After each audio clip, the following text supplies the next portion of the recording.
Standard 10 chapter 1 heritage of India के part 2 में welcome to all. हम पहली वीडियो में हमने डिस्कस किया था वेजिटेशन तक। इस वीडियो में वाइल्ड लाइफ से स्टार्ट करेंगे एक्सप्लेनेशन। तो नेचुरल हेरिटेज में 4th नंबर का पॉइंट है wild life. India is a nature lover since ancient time. हम प्रकृति के चाहक रहे हैं पहले से। It is a country with animal lover culture. ये वो देश है जहाँ पे एनिमल्स को चाहने वाले लोग रहते हैं। हम सबको पता है, हमारे जो आसपास के लोगों को भी आप लोग देखोगे ना, किसी न किसी के घर पे एज अ पेट आपको डॉग देखने को मिलेगा, कैट भी देखने को मिलती है एज अ पेट, ठीक है। तो we are animal lover. Then tiger, lion, elephant, rhino, foxes, bear, deer, sambar, rabbit, python, snake, mongoose, lizard, porcupine, like many such organisms are found and seen। ये सारे ऑर्गेनिज्म हमें इंडिया में देखने को मिलते हैं। और एशियाटिक लायन जो कि वर्ल्ड फेमस है, वो गुजरात के गिर फॉरेस्ट में हमें देखने को मिलता है। Our religious belief has given us status of God goddesses vehicle to some of the wild animals, जैसे कि टाइगर। हमने जो गॉड एंड गॉडेसेस के व्हीकल्स है ना, उनके वाहक के रूप में, जैसे अम्बे माता का जो व्हीकल है वो टाइगर है, खोडियार माता का जो व्हीकल है वो एलिगेटर है, उनका वाहन बोल सकते हैं हम लोग, ठीक है। तो एनिमल्स को हमने वो प्लेस पे रखा है। उसके बाद आवर नेशनल करेंसी, जो कि यहाँ पे एम्बलम होना चाहिए, ये एक मिस्टेक से लिख दिया है। Our national currency is highly valued by having the figure of. हमारी नेशनल करेंसी मतलब आपने नेशनल एम्बलम का सिम्बॉल्स देखा होगा, उसमें भी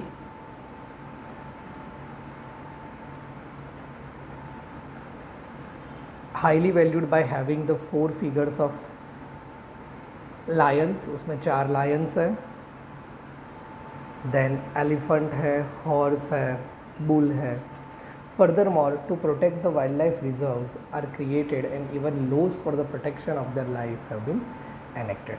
वाइल्ड लाइफ को, एनिमल्स को प्रिजर्व करने के लिए हमने रिजर्व्स बनाए हैं, सेंचुरीज बनाई हैं, नेशनल पार्क बनाए हैं, बायो रिजर्व्स बनाए हैं, ठीक है। और उनके लिए अलग अलग प्रोटेक्शंस के लिए लॉज भी बनाए हैं।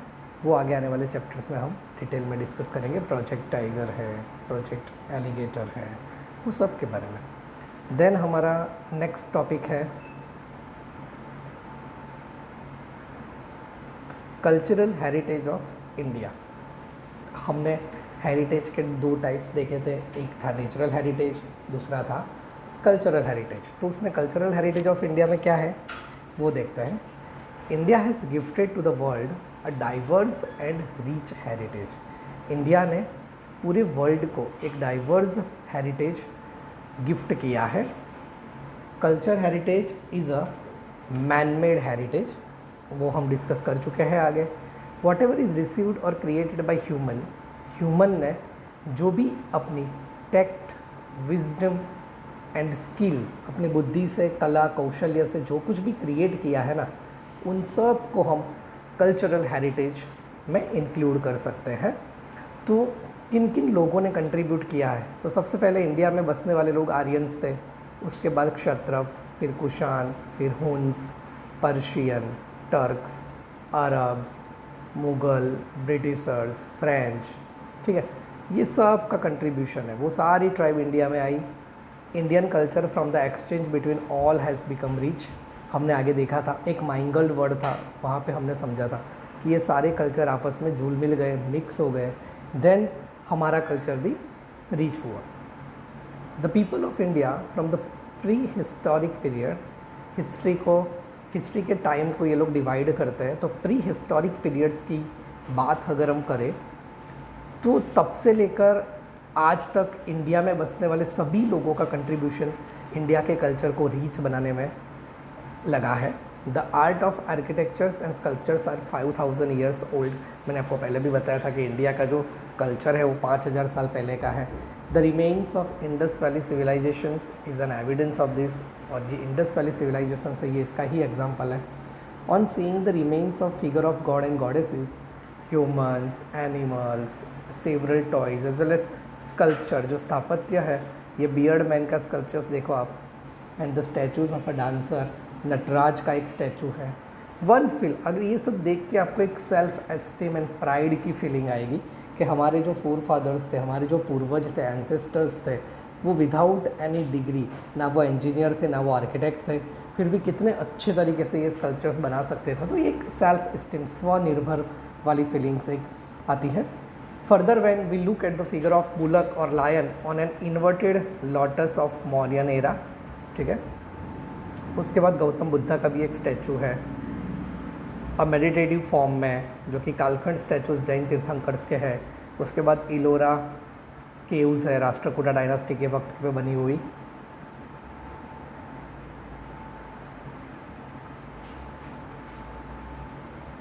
By seeing this heritage, we feel proud, glad, and also respect for our cultural heritage. Our cultural heritage accommodates places, buildings, sorry ये पैलेसेस हैं, मतलब महल, buildings, sculptures, stupas, viharas, chaityas, temples, mosque, tomb, fort, gates, ये सब का समावेश हमारे कल्चरल हेरिटेज में होता है। इवन हिस्टोरिकल प्लेसेस, जैसे कि हमारे freedom fighter movement like places थे, जैसे कि साबरमती आश्रम है, दांडी है, बारडोली है, वर्धा है, शांति निकेतन, जो कि स्वामी विवेकानंद जी यहाँ पे रहते थे कोलकाता में, Delhi etcetera, can also be consider as a part of our cultural heritage. Besides language, script, discovery of zero, mathematics, calendar, astronomy, iron, literature, religion, yuddha shastra, chariot, political science, zoology, botany, vastushastra, religion, republic, judiciary, legislation, environment protection, ये सब field में कहीं ना कहीं हमारा culture का योगदान है। तो इस तरीके से कह सकते हैं कि हमारा जो कल्चर है, मीन्स के इंडिया का जो कल्चर है, हमारे जो फोर फादर है, हमारे जो एंसेस्टर्स हैं, उन्होंने कई सब्जेक्ट्स में, कई फील्ड में अपना योगदान दिया था। देन उसके बाद कल्चरल हेरिटेज ऑफ गुजरात की अगर हम बात करें तो the places having cultural, legendary and archaeological importance are, कौन से प्लेसेस थे? तो एक था लोथल, जो कि धुलका तालुका में है। ये आर्कियोलॉजिकल इम्पोर्टेंस वाले प्लेसेस, मतलब कि जहाँ से पुराने अवशेष मिले हो ना, वो प्लेसेस को गिना जाता है। गुजरात में कल्चरल हेरिटेज के प्लेसेस में पहला है आर्कियोलॉजिकल इम्पोर्टेंस वाले प्लेसेस, तो लोथल है। उसके बाद रंगपुर है, ये एग्ज़ाम के लिए इम्पॉर्टेंट है, ये यहाँ से मैच पूछा जाता है अक्सर बोर्ड में। लिम्बड़ी तालुका, जो कि सुरेंद्रनगर डिस्ट्रिक्ट में है। दैन उसके बाद धौलावीरा, जो कि कच्छ डिस्ट्रिक्ट में है। रोजड़ी, श्रीनाथगढ़, ये सारे प्लेसेस आर्कियोलॉजिकली इम्पॉर्टेंट है।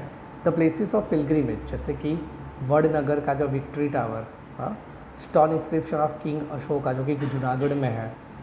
शिलालेख, स्टोन इंस्क्रिप्शन का मतलब होता है शिलालेख, यहाँ पे अशोक के टाइम के दौरान, राजा अशोक के टाइम के दौरान कुछ आज्ञाएँ लिखी गई थी, वो है। उसके बाद sun temple of Modhera, gate of Champaner, Rudra Mahalaya of Siddhpur, Mansar lake of Viramgam, Jama Masjid of Ahmedabad, जुलता मीनारा, सिद्दी सैयद की जाली, temples of Hathee Singh, Sahastralinga lake of Patan, Rajmahal of Vadodara, tomb of Mohabbat Khan, Parsi Agiary of Navsari, ये सारे प्लेसेस वर्थ सेइंग है। Places having religious important are Dwarkadhish temple of Dwarka, religious important places में Sharda Peeth of Jagat Guru Shankaracharya, Somnath temple of the 12 Jyotirlinga, Ambaji in north India, जो कि Banaskantha district में है, बहुचराजी, रणछोड़राय टेम्पल, डाकोर खेड़ा में जो है वो डाकोर रणछोड़राय का टेम्पल, शामड़ाजी अरवली डिस्ट्रिक्ट में है। Well known religious, social and tourism oriented places में गुजरात का पोलो फॉरेस्ट है, विजयनगर साबरकांठा डिस्ट्रिक्ट में। उसके बाद काइट फेस्टिवल, काकरिया कार्निवल, ये दोनों अहमदाबाद में होता है। तानारीरी फेस्टिवल, जो कि वडनगर में है। नॉर्दर्न डांस फेस्टिवल मोढेरा में। रणोत्सव, जो कि कच्छ में मनाया जाता है। उसके बाद tourist places of Jain and Buddhist में, Jain and Buddhist religion prevailed in India, पता है हमें। Consequently Jain and Buddhist caves are seen at various places in Gujarat, Vadnagar, Taranga, Khambhalia, Shamlaji, Koteshwar, Talaja, Dhank, Jhagadia, ये सारे places cultural heritage of Gujarat के लिए भी इम्पॉर्टेंट है। तो आज की वीडियो में हमने पार्ट 2 में एक कल्चरल हेरिटेज ऑफ इंडिया और कल्चरल हेरिटेज ऑफ गुजरात देखा। नेक्स्ट वीडियो में हम फेयर्स ऑफ गुजरात की बात करेंगे। Thank you for watching.